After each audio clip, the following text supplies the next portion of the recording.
This project is with Shift to Rail. This particular programme is in2smart2. We thought, wouldn't it be nice if we could have an autonomous robotic system that would be able to carry out some fairly basic inspection and maintenance activities, the sorts of things that are quite easily repeatable. Some tasks that we actually do are better suited for robots than for humans. So you can have a safer environment, you can have lower costs, and you definitely will have better reporting. I was involved in the very initial steps to look at whether robotics would fit into the operation of the railway, decide what operations could benefit from automated robotic systems, and then start to develop the command and control system, which we're developing here. We are on a heritage railway. There's no other trains on the track, but we are able to test the vehicle over longer distances to ensure that the communications, the navigation and location, and the detection of the simulated faults are all done in a proper railway situation. This is our robotic inspection and repair system. It has two parts. One is called Warthog. It's an unmanned ground vehicle, and they also have a track trolley. In the front, we have a stereo depth camera to give the distance of the front obstacles and trackside obstacles. At Cranfield, we have a team of researchers.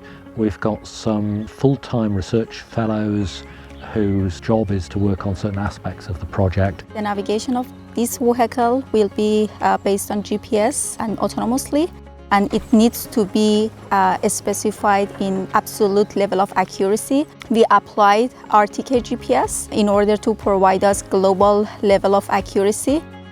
At the top, it has a 3D laser scanner, which is called 3D LiDAR, to give you the point cloud of the surroundings. Last but not least, it has a robotic arm. It has a manipulator camera to give you a visual inspection.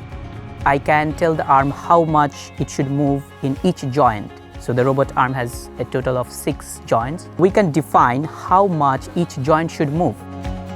What we're using to simulate railway faults is a number of pre-printed QR codes. Then the robot's cameras pick up the location of those and record the data of where it's moved and how it has undertaken that inspection.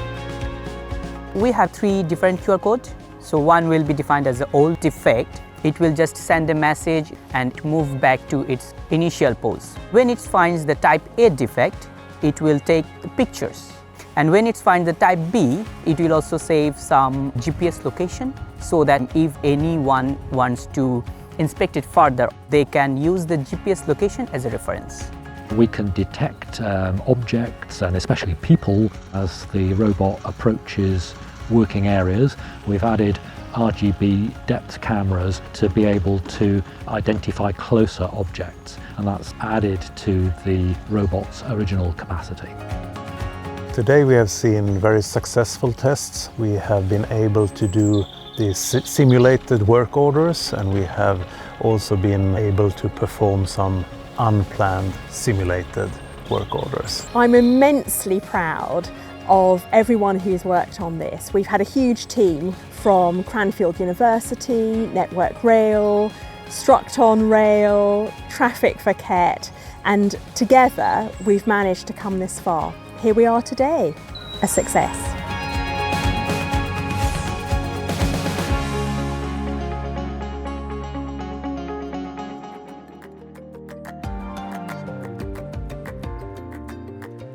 We've returned to the site at the Northampton and Lamport Railway to demonstrate actuation of the robot.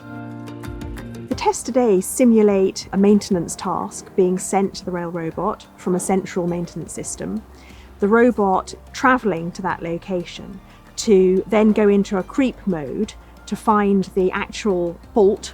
That fault is demonstrated in terms of a QR code. The specific QR code will tell the robot what action it needs to take, and that's demonstrated by the 3 different boxes full of different equipment.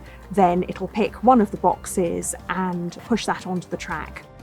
We have 3 types of QR code, one with some electrical instruments, one with some tools, and one with pendurals. So once the robot finds the defects, it will recognize which color it is and what object it should drop.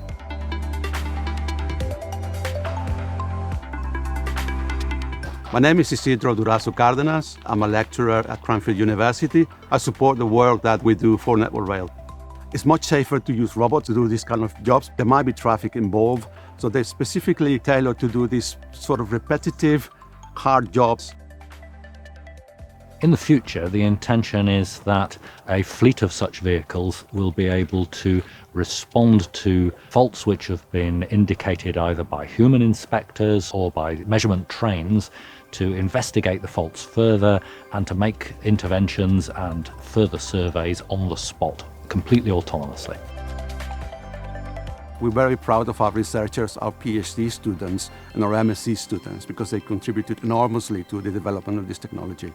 What we wanted to do was to make sure that we had achieved everything that we wanted to do within the auspices of in2smart2.